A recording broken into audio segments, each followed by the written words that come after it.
how my following has grown so much in the past year and how I'm feuding with Trump and I have this thing with Vance. And they talked about all the things people have been talking about.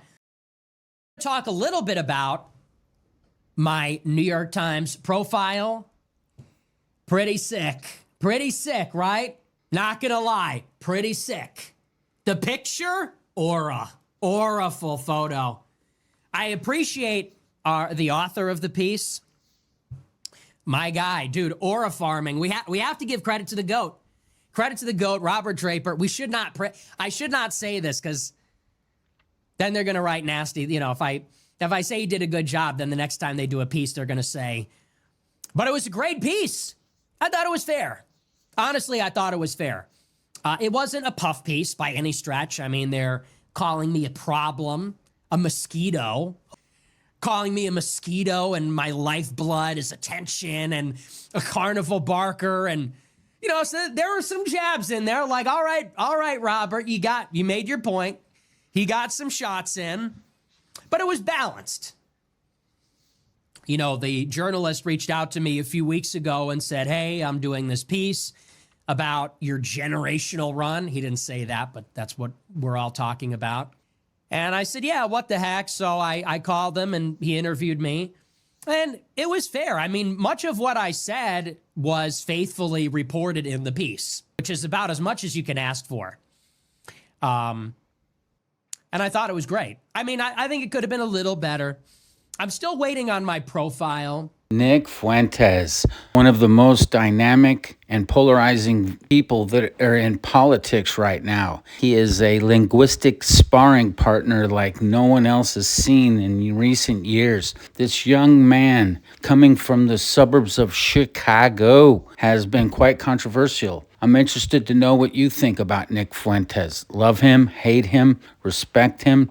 I'd be interested to hear what you had to say. I personally think that this person is worth listening to, for better or for worse.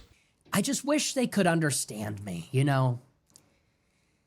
And for those that didn't read it, it's on the New York Times, and they talked all about how my following has grown so much in the past year and how I'm feuding with Trump and I have this thing with Vance, and they talked about all the things people have been talking about. I think this dynamic character is misunderstood, like many people from the past that have had controversial stances on things. He is a little bit misunderstood, but I also think that if you listen long enough, you'll understand what his position is. He makes it very clear. Fuentes doesn't seem to hold back. Nobody actually enjoys the company of women. You want to have sex with women. You do not enjoy their company. You want to know why? Because when a guy has a one-night stand with a woman, he goes home. He goes home. Do you want to know why? Because the whole point is not the hanging out at the bar. It's not the flirty banter. It's not the reindeer games. It is a means to an end.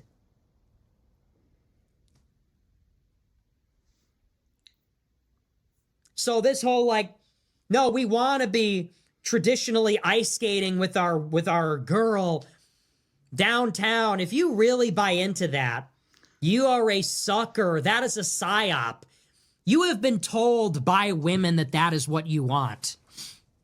You have been told by women that it is good and wholesome to want to go on dates, on excursions. And really by that, I mean excursions. You have been memed into thinking that you really enjoy courtship. Into thinking that you really want to be putting up with all this nonsense. Because that's all it is nonsense. All they do is say the dumbest stuff. They're all pick me. All women are like children. It's like a child and their father. It's like, your dad puts a song on the radio and you go, I like this song too. This is my favorite song too, right? Like, women are constantly seeking approval, constantly seeking attention, and they do it in such a transparent way. They're constantly, and they have no center. They don't have opinion.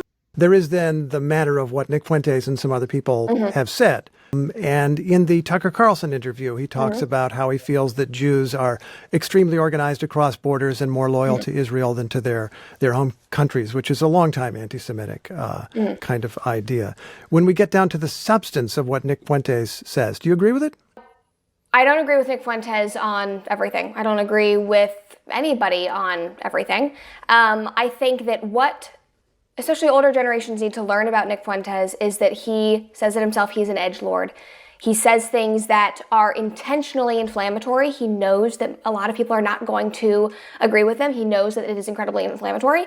And honestly, I don't pay much attention to it. Do you think that Jewish gangsters are controlling the country? No, not really. I am concerned about the impact of Israel in our country. I think that a lot of young people are, and I'm concerned about it in the way of, young people's biggest concern right now on both sides of the aisle is the economy. And when Ted Cruz says, this senator who had this exchange with you says, now is a time for choosing. Either you call out this guy or you're a coward and you're complicit. Is he right at all? I think that as Americans, you should be allowed to listen to whoever you want to listen to. I don't think that I need to sit here and condemn anyone either way. There are things that Nick says that I don't agree with. There are things that Ted Cruz says that I don't agree with. I'm not going to sit here and condemn either of them.